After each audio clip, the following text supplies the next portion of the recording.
CM Punk said it best on Raw when he said The Rock knows that his arms are too short to box with God, but now it looks like The Rock's numbers are also too short to box with the God that is CM Punk. Welcome back, guys, to Fog Wrestling, and today we're going to look at the fuse that Monday Night Raw is doing on YouTube. So we've done a couple of these YouTube videos over the past couple of weeks, mainly with Mercedes Moné dissecting the fuse that she was getting during her Dynamite debut.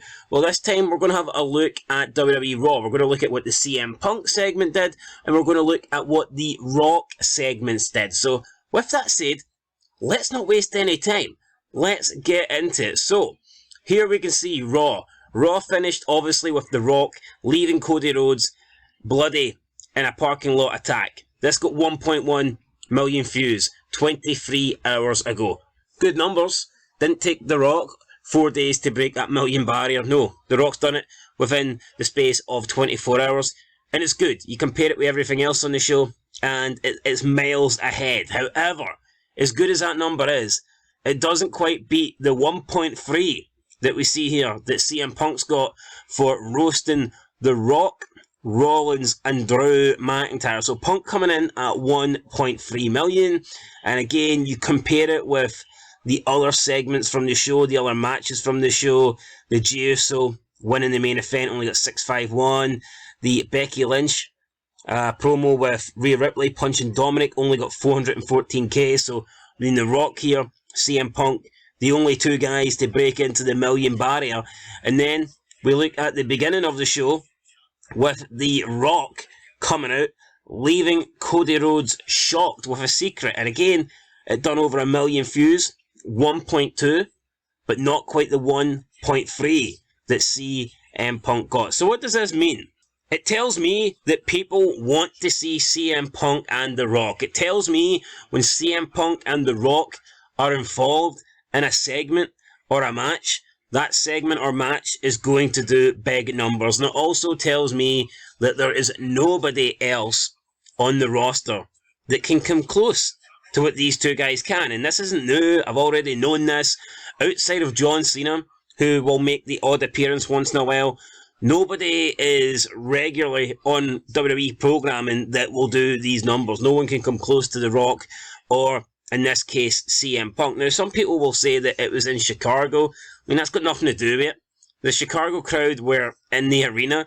They weren't the ones watching at home, getting the CM Punk segment, 2.2 million viewers.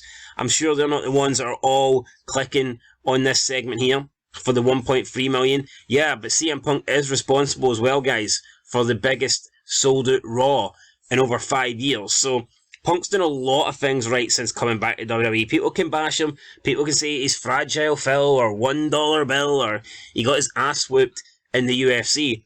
Here, that's true. He did get his ass whooped. But I tell you what, he's coming back and he's whooping everyone else's ass in the numbers on Raw or on SmackDown. Doesn't matter what show he appears on.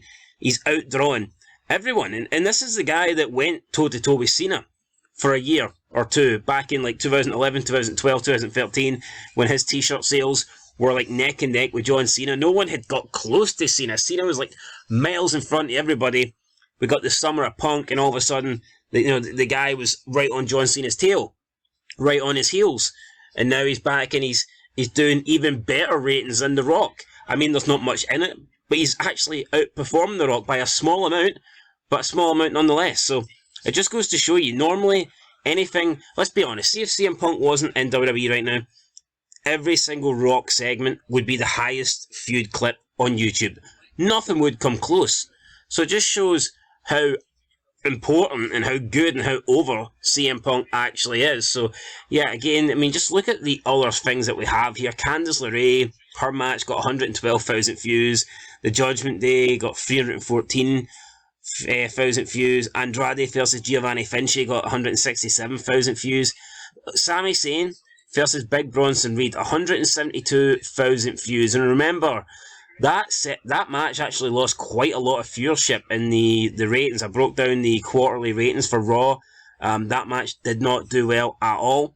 So, yeah, I'm not surprised. I mean, again, even the main event here, the main event match with obviously Jey Uso winning against Nakamura. You had the involvement of the Bloodline, Seth Rollins, Jey Uso. You know, it's like mayhem, bodies everywhere. And that there only did 651k, and that's supposed to be a big ending to Raw, a big brawl after the main match. So, yeah, CM Punk and The Rock leading the way. The quicker CM Punk gets back, the quicker CM Punk gets healthy, the better for WWE, and these numbers prove it. Anyway, guys, that's it. Just wanted to point out that CM Punk is a draw, and there was a few people saying that CM Punk wasn't the only one in this segment, that Drew McIntyre and Seth Rollins were in it also.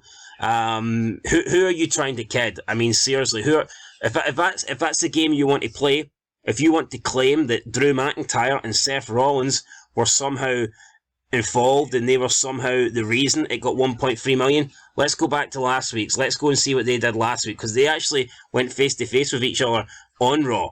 Now, where is it? Let's find it. What numbers did Drew and Seth Rollins do? Here it's here. Seth freaking Rollins questions Drew McIntyre's fixation on CM Punk. 495k. Not even a million views. Not even half a million views, and that was 8 days ago.